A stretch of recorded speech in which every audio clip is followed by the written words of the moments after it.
اعوذ باللہ من الشیطان اللعین الرجیم بسم اللہ الرحمن الرحیم اللہم صل علی محمد وآل محمد وعجل فرجہم۔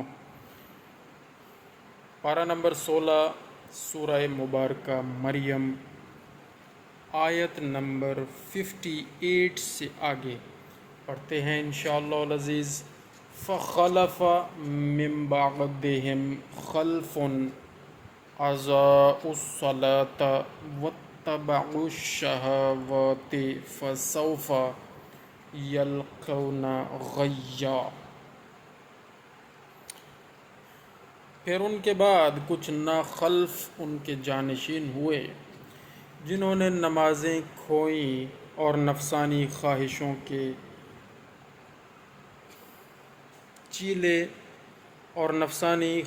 کے چیلے بن بیٹھے۔ ان قریب ہی یہ لوگ اپنی گمراہی کے خمیازے سے مل جائیں گے۔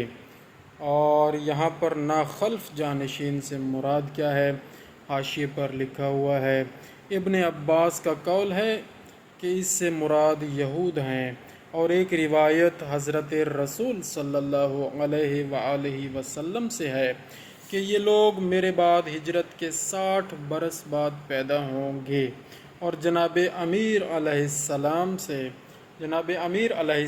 سے منقول ہے کہ یہ وہ لوگ ہیں کہ اپنے واسطے بڑی مضبوط عمارتیں بنائیں گے اور نامی گھوڑوں پر سوار ہوں گے اور شہرت کی غرض سے مشہور لباس پہنیں گے۔ یہ کون ہیں جی؟ یہ ناخلف جانشین ہیں جن کا ذکر اللہ تعالیٰ نے سورہ مبارکہ مریم میں کیا ہے، اور پارہ نمبر 16 میں اور آیت نمبر 59 میں یہ ذکر خیر موجود ہے جی۔ قرآن کریم ذکر خیر ہے، اِلَّا مَن تَابَ وَآمَنَ وَعَمِلَ صَالِحًا فَأُولَئِكَ يَدْخُلُونَ الْجَنَّةَ وَلَا يُظْلَمُونَ شَيْئًا۔ مگر ہاں، جس نے توبہ کر لی اور اچھے کام کیے تو ایسے لوگ بہشت میں داخل ہوں گے اور ان پر کچھ بھی ظلم نہ کیا جائے گا۔ اللہ تعالیٰ نے کیا فرمایا؟ جس نے نمبر 1 توبہ کر لی، نمبر 2 اچھے کام کیے تو ایسے لوگ بہشت میں جائیں گے۔ تو سب سے پہلے جب بھی اس طرح کی آیت مبارکہ ہم پڑھیں، آپ سنیں، آپ پڑھیں، ہم سنیں، کوئی بھی، تو ہمیں پہلے توبہ کرنی چاہیے تاکہ ہم اس آیت مبارکہ کی تعمیل میں لگ جائیں۔ اعوذ باللہ من الشیطان اللعین الرجیم بسم اللہ الرحمن الرحیم اللہم صل علی محمد وآل محمد وعجل فرجہم۔ استغفر اللہ الذی لا الہ الا هو الحی القیوم واتوب الیہ۔ استغفر اللہ الذی لا الہ الا هو الحی القیوم واتوب الیہ۔ استغفر اللہ الذی لا الہ الا هو الحی القیوم واتوب الیہ۔ استغفر اللہ الذی لا الہ الا هو الحی القیوم واتوب الیہ۔ استغفر اللہ الذی لا الہ الا هو الحی القیوم واتوب الیہ۔ اللہم صل علی محمد وآل محمد وعجل فرجہم۔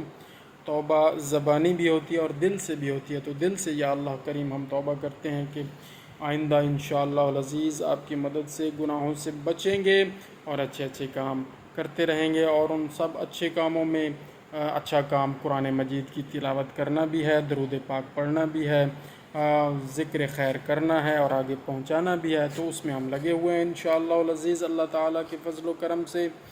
تو ان لوگوں کے بارے میں اللہ تعالیٰ نے فرمایا ہے تو ایسے لوگ بہشت میں داخل ہوں گے اور ان پر کچھ بھی ظلم نہ کیا جائے گا، تو ہمیں اس بات پر خوش ہو جانا چاہیے۔ ولا یظلمون شیئا، ان پر کوئی کچھ بھی ظلم نہ کیا جائے گا۔ جنات عدن التی وعد الرحمن عبادہ بالغیب